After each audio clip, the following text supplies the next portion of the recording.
This video is a comparison between GTA San Andreas and GTA 5. I'll only be talking about the single player, not the story, but rather the core aspects of the game. I'm not talking about the online aspect either, because then it would be very one-sided, and San Andreas does not have an official online mode. I'm not talking about the story due to the absurd length of this video would be, and I don't want to spoil the game for you as not many people have played San Andreas. Also, if you've been watching my content for a while and you like it, maybe it's time to hit the subscribe button. But if you're new, then stick around so you can see my content, then subscribe if you like it. Anyways, let's get to it. So, immersion is harder to find, but the way I will be using it is to say the amount of detail that went into these games. GTA 5 has a lot of detail in the environment, such as homeless people because it's LA, but it also has different buildings at different stages of construction. So the world is more believable and less people at night and stuff like that. But that's when it comes. Oh my god. But when it comes to the player there and what they can do with the immersion in GTA 5, then it gets worse from here. Sure, you can change your clothes and get new haircuts, but that was in San Andreas, which is an almost 20-year-old game. So what's different about GTA 5? Well, that's about where the list ends, and where GTA San Andreas joins or destroys GTA 5. In San Andreas, you can get buff by going to the gym regularly and progressing the amount of weight you lift, kind of like real life. You can also get fat if you don't go to the gym regularly, but rather a fast food joint regularly. In GTA 5, you can't even enter a fast food joint, as an American, that is just awful. You can also have gang territory by taking it over, which plays into the whole 90s gangster vibe, which makes this game so special.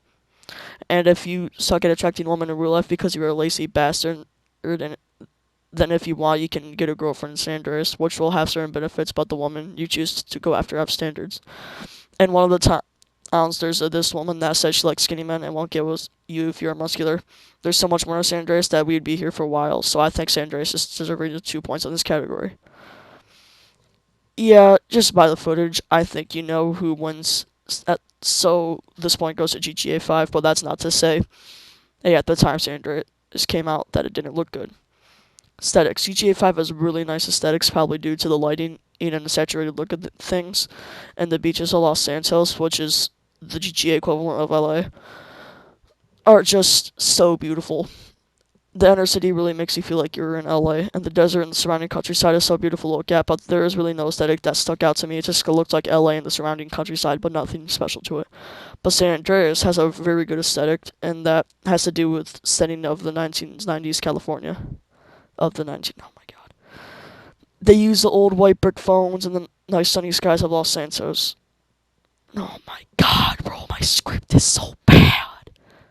It is a little bit, but not much. But every area in the game has its own aesthetic. The lonely and foggy forest with the small towns, the rainy and foggy San Fierro, which is the game's equivalent to San Francisco, then the desolate purple skies of the desert, but at the same time it's a scorching but still lonely landscape. And in Las Venturas, which is the game's equivalent to Las Vegas, Las Venturas is a hot but colorful place to do all those casinos, so I think San Andreas gets 1 point here. The open world when it comes to size and detail. Bigger does not always mean better, and this applies to GTA 5 a lot. The only highly detailed place with actual stuff to do is Los Santos. Outside of Los Santos is mountains with a little bit of desert in between, which makes the map feel more empty as a result. San Andreas has 10 small towns, while GTA 5 has 3. The only notable mountain in the game is Mount Chiliad, which is the biggest and was in San Andreas too. GTA 5 should have had another city too as well. Another reason GTA 5 feels empty is because the highway does not go through the interior, but rather around it, which makes the player have no reason to go see what's in the countryside outside of the missions.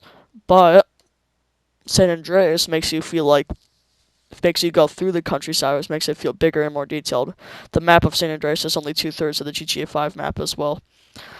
San Andreas, however, has 3 cities and a detailed and dense map, and a detailed and dense enough countryside, so it isn't empty, but still gives you the feeling of isolation rather than just emptiness. So San Andreas gets 2 points here.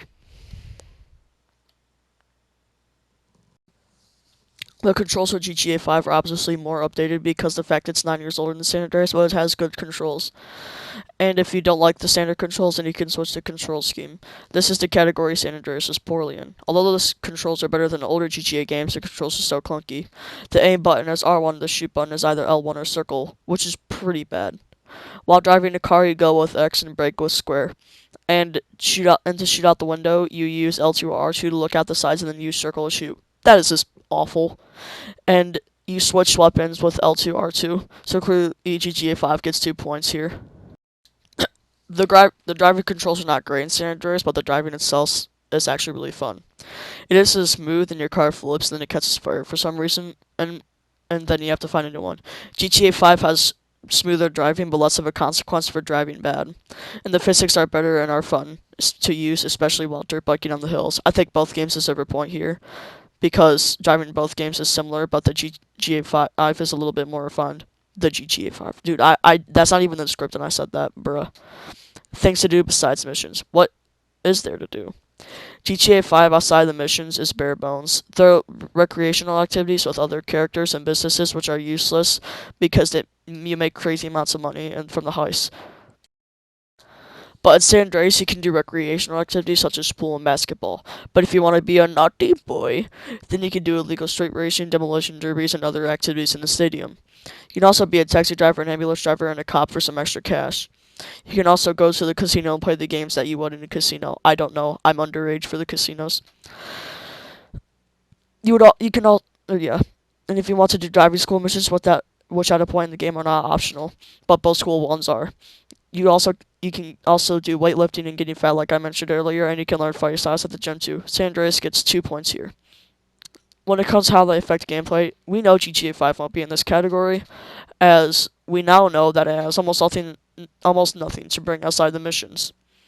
In San Andreas, if you're fat, the NPCs will tell you things like you're letting yourself go, or to go to the gym like you should in real life.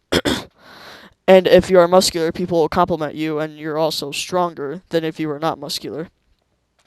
The other activities you can do also bring extra money for the expenses that the game will have, like buying weapons and such.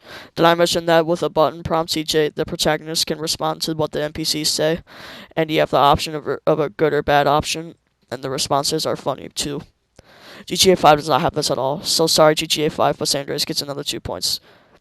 Conclusion. Wow, I did not realize how one-sided this is, but San Andreas deserves the points because of how much it brought to the table compared to GTA 5. Anyways, thanks for watching, and if you made it this far, and you like my content, then maybe you should subscribe. But anyways, see you guys later, and goodbye.